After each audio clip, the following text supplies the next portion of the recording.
Level के नेता हों या नए तौर पे पार्टी में शामिल हुए हों, 3-3 बार के वो दतिया से सिर्फ विधायक, उससे पहले भी विधायक बनते रहे थे और गृह मंत्री थे 2023 से पहले तक। तो ऐसे में इतना बड़ा और मजबूत कद के नेता किस तरह से मिले हैं? तो क्या 1700 वोट ज्यादा पाने के लिए जो है आशुतोष तिवारी को चुनाव में उतारा गया? आप ये भी मत भूलिए कि यहीं पे तीसरी जो सबसे मजबूत पार्टी बनकर उभरी आजाद समाज पार्टी, उनको भी यहाँ पर नरोत्तम मिश्रा दिल्ली से वापस मध्य प्रदेश तो लौट आए हैं, लेकिन क्या नरोत्तम मिश्रा की वापसी बीजेपी को झुकने के लिए मजबूर कर सकती है? नरोत्तम मिश्रा का ये कहना कि उन्हें पार्टी से कुछ नहीं चाहिए, पार्टी में कोई पद नहीं चाहिए, लेकिन पार्टी उनके लिए सोचती रहे, क्या ये एक बड़ा संकेत है कि अगर नरोत्तम मिश्रा को दरकिनार किया गया तो कोई बड़ा खेल मध्य प्रदेश में हो सकता है? मध्य प्रदेश में विधानसभा चुनाव नजदीक हैं और ऐसे में देखा जाए ये उपचुनाव तस्वीर है कि अभी से मेहनत नहीं की और अभी से बड़े चेहरों को दरकिनार कर दिया गया तो विधानसभा चुनाव में भारतीय जनता पार्टी को खामियाजा भुगतना पड़ सकता है। आशुतोष तिवारी को मौका तो दिया गया, लेकिन मौके के साथ एक बड़ी चूक भी हो जाती है और यहीं से शुरुआत हो जाती है भीतरघात की। अब चर्चा है कार्यवाही की और चर्चा है मंथन की, अब देखना होगा इस बीच में क्या कुछ होगा। लेकिन इसी से जुड़े हुए तमाम सवाल हैं कि थी तो दतिया विधानसभा सीट सिर्फ एक, लेकिन इसके बाद भारतीय जनता पार्टी में कई बीजेपी नेताओं को घेरे में लिया जा रहा है, कार्यवाही करने की मांग की जा रही है और भीतरघात का आरोप लगाया जा रहा है। और आखिरकार क्या नरोत्तम मिश्रा ये चेहरा हो सकते हैं, और अगर होंगे तो बीजेपी उनको लेकर क्या करेगी? क्या इसी वजह से नरोत्तम मिश्रा ने अभी से संकेत दे दिए हैं? तमाम सवाल हैं, चर्चा करेंगे। वरिष्ठ सहयोगी अमन जी मौजूद हैं। सर, नरोत्तम मिश्रा दिल्ली जाते हैं और किसी भी बड़े नेता से मुलाकात नहीं करते, चाहे वो नितिन नवीन हो, अमित शाह हो या प्रधानमंत्री नरेंद्र मोदी हो, किसी बड़े चेहरे से मुलाकात नहीं होती है। और वहीं जब मध्य प्रदेश में वापस लौटते हैं तो वो ये खुद कहते हैं कि पार्टी में कोई पद नहीं चाहिए उन्हें, लेकिन पार्टी काम उन्हें सौंपती रहे, जैसे दिल्ली में सौंपा, जैसे हरियाणा में सौंपा, बिहार में सौंपा, ऐसे ही वो कार्य नरोत्तम मिश्रा को देती रहे।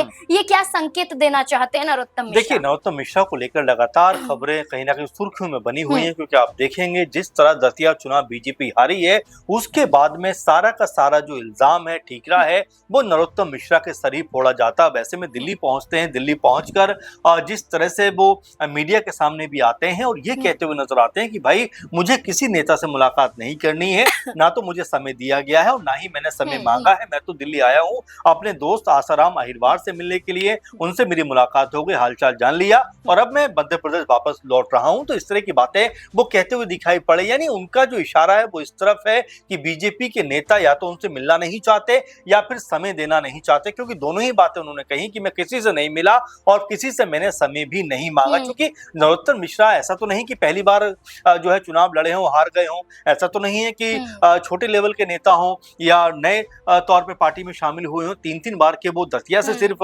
विधायक, उससे पहले भी विधायक बनते रहे थे और गृह मंत्री थे 2023 से पहले तक। तो ऐसे में इतना बड़ा और मजबूत कद के नेता किस तरह से इग्नोर किए जा रहे हैं, हमें ये भी यहाँ पर देखना पड़ेगा। और साथ में जिस तरह की बात वो कहते हैं कि भाई देखिए, मैं चाहता हूं कि पार्टी का काम मैं आगे बढ़ाता रहूं, पार्टी मुझे काम देती रहे, लेकिन सक्रिय राजनीति में उन्होंने खुद ही कहा कि मैं अब आगे नहीं बढ़ना चाहता हूं, कोई मुझे पद नहीं चाहिए, बस मैं पार्टी के कार्यकर्ता के तौर पर भी काम करना चाहता हूं, क्योंकि 2.5 साल से लगातार मैं एक कार्यकर्ता के तौर पर ही काम कर रहा हूं और आगे भी करता रहूंगा, ये नरोत्तम मिश्रा का कहना है। लेकिन इसी बीच सीएम मोहन यादव और जो संगठन महासचिव है बीएल संतोष, उनकी भी मीटिंग होती है, उनकी बातचीत होती है। उसको लेकर भी जब नरोत्तम मिश्रा से पूछा जाता है, कहते हैं भाई मुझे कोई इसके बारे में मालूमात नहीं है, बैठक हुई होगी और संगठन परिवर्तन को लेकर क्या कोई जो है हलचल मच सकती है, तो वो कहते हैं पार्टी का फैसला है। तो कुल मिला जुला कर अभी भी नरोत्तम मिश्रा को देखा जाए तो ऐसा लगता है कि बीजेपी की तरफ से उनको इग्नोर किया जा रहा है। जो इंपोर्टेंस उनकी पहले हुआ करती थी अचानक से बहुत ज्यादा कम होती हुई दिखाई दी है, क्योंकि 2023 के बाद से ऐसा लगा है कि संगठन या पार्टी में कहीं भी उनको कोई बड़े लेवल पे लेकर नहीं जाया गया, क्योंकि ऐसा नहीं है कि वो ही सिर्फ चुनाव हारे हैं। ऐसे हम देखते हैं बड़े से बड़े नेता चुनाव हार जाते हैं, लेकिन उसके बावजूद यहाँ पर नरोत्तम मिश्रा को जिस तरह दरकिनार किया गया है, जाहिर बात है कि उसको लेकर खुद उनके जो समर्थक हैं वो भी यहाँ पर निराश हैं। जैसे नरोत्तम मिश्रा ने माहौल संभालने की कोशिश की जब भीतरघात शब्द का इस्तेमाल हुआ और खासतौर पर आशुतोष तिवारी के जरिए शब्द का प्रयोग किया गया। इस बीच में देखा गया कि नरोत्तम मिश्रा ने कहा कि कोई भी दुश्मनी नहीं है, कोई भी दूरियां नहीं है, बल्कि आशुतोष तिवारी को उन्होंने करीबी से देखा है और आशुतोष तिवारी बीते दिनों नरोत्तम मिश्रा से मुलाकात भी करते हैं। सब कुछ ठीक नजर आता है एक तस्वीर से, लेकिन हाल फिलहाल में आशुतोष तिवारी से जब पूछा जाता है कि क्या आपको लगता है कि नरोत्तम मिश्रा के जरिए भीतरघात किया गया है, क्या उनकी वजह से आप चुनाव हारे हैं, तो वो खुलकर ये कहते हैं कि ये उनका काम नहीं, समिति का काम है और जब जांच होकर ये सारी चीजें बाहर निकलेंगी तब कार्यवाही होगी। उनके जरिए नाम को लेकर कुछ ये नहीं कहा गया कि नहीं ऐसा नहीं हो सकता है, नरोत्तम मिश्रा ने साथ दिया है। इस तरह के बयान और घुमा फिराकर जवाब देना आशुतोष तिवारी का क्या बताता है? देखिए जाहिर बात है, क्योंकि यहाँ पर नरोत्तम मिश्रा को लेकर जो एक माहौल बना है और जो एक माहौल बनाने का प्रयास किया जा रहा है, उसमें ऐसा लगता है कि आशुतोष तिवारी से ज्यादा चुनाव हारने की जो गलती है वो नरोत्तम मिश्रा की है। और क्या नरोत्तम मिश्रा के ऊपर बीजेपी पूरा चुनाव लड़ रही थी? अपने आप में ये भी सवालों के घेरे में आता है। क्या आशुतोष तिवारी की अपनी कोई फैन फॉलोइंग नहीं थी? क्या उनकी लोकप्रियता नहीं थी? क्या बीजेपी की तमाम पॉलिसी को, योजनाओं को वो लोगों तक पहुंचाने में नाकाम रहे? ऐसे में सिर्फ और सिर्फ नरोत्तम मिश्रा का नाम लिया जाना और फिर उसके ऊपर ये बयान देना, जैसा आपने भी कोट किया कि ये पार्टी फैसला करेगी, इसके ऊपर मंथन होगा, अब देखना होगा कौन जिम्मेदार है या नहीं है। क्योंकि उन्होंने भी स्पष्ट रूप से ये नहीं कहा कि नहीं, नरोत्तम मिश्रा ने मेरे लिए चुनाव प्रचार किया है, लगातार मेरे साथ चले हैं, उनका इसमें कोई हाथ नहीं है। लेकिन वो ये कहते हुए नजर आते हैं कि ये तो जब इसके ऊपर बातचीत होगी, मंथन होगा, चर्चा होगी, तब कहीं जाकर पता चल पाएगा कि भीतरघात किसने किया है। क्योंकि डे वन से लगातार ये शब्द निकलकर सामने आ रहा है कि कुछ लोगों ने भीतरघात किया है और हर कोई ये बात कहता हुआ दिखाई पड़ता है कि वो बीजेपी के बड़े लीडर हैं और दतिया में नरोत्तम मिश्रा से बड़ा लीडर दूसरा कोई है नहीं। और जिस तरह चुनाव प्रचार उन्होंने किया, उसको लेकर भी कहा जा रहा था कि वो क्या सिर्फ दिखावे के लिए प्रचार कर रहे थे, जबकि अंदर खाने में देखा जाए तो उनके बाट से भी बीजेपी चुनाव हार गई।